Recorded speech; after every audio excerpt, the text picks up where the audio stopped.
149મી રથયાત્રા પહેલા એકતાનો સંદેશ। મુસ્લિમ સમાજે અર્પણ કર્યું એકતા રથ। પ્રથમ વખત સોનાની વરખથી શણગાર કરવામાં આવ્યો છે તો ચાંદીનો વિશેષ રથ મહંતને સોંપવામાં આવ્યો છે। 15 દિવસમાં તૈયાર કરાયો આ રથ।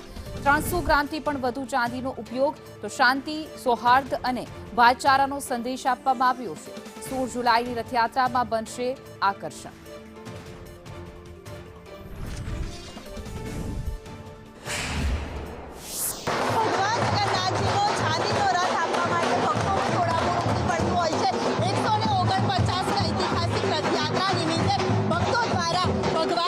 અભિનંદન સાથે પોતાના આંગણે પધારો તે માટેના ઉદ્દેશ્ય સાથે આવતા હોય છે।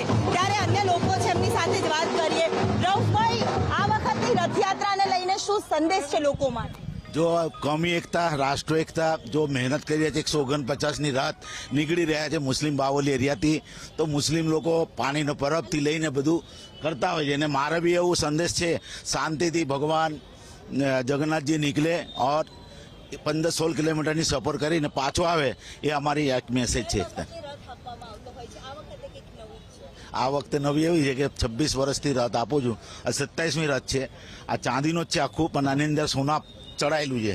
પેલા 5 ગ્રામ બરફથી એને જડાયેલા છે।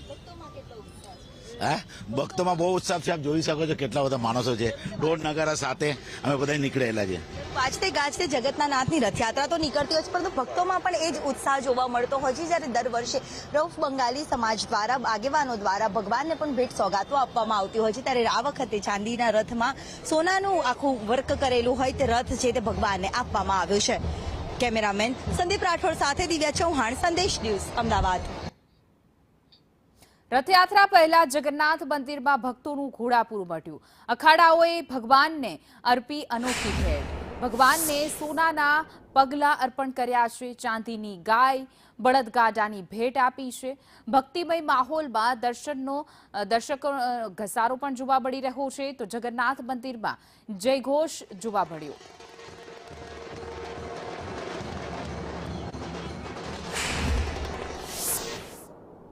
વાજતે ગાજતે ભગવાન જગન્નાથજીને ભેટ અર્પણ કરવા માટે પણ મોટી સંખ્યામાં લોકો આવતા હોય છે। ત્યારે અહીંયા સીધા દ્રશ્યમાં જોઈ શકાય છે કે ભગવાનને વાજતે ગાજતે અહીંયા ભેટ આપવા માટે ભક્તોની જે ઘોડાપૂર ઉમટી પડતું હોય છે। રથયાત્રા સારી રીતે નીકળે તે જ ઉદ્દેશ્ય સાથે ભગવાનના સોનાના પગલા, ચાંદીની ગાય અને ચાંદીના થાળીમાં ભોજન કરે તે માટેનું સુંદર આયોજન છે તે કરવામાં આવતું હોય છે। કયા પ્રકારનું આપનું આયોજન છે અને વાજતે ગાજતે રથયાત્રા નીકળી રહી છે, શુભ સંકેત? અખાડા નંબર એસોસિએશનનો પ્રમુખ છું, દિનેશ વાઘેલા। 1955 સાલથી ચાલે છે છેક અત્યાર સુધી। બીજું રમત ગમતમાં વેટ લિફ્ટિંગ, બરંડીબાદ, લાઠી દાવ, તલવારબાજી, બોડી બિલ્ડિંગ આ બધું આયોજન રથયાત્રાને લઈને કેટલો ઉત્સાહ છે? ખૂબ ઉત્સવ છે ચારેય બાજુ જગન્નાથ મંદિરનું।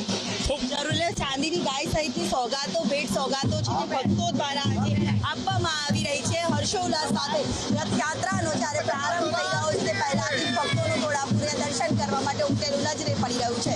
કેમેરામેન સંદીપ રાઠોડ સાથે દિવ્યા ચૌહાણ, સંદેશ ન્યૂઝ, અમદાવાદ।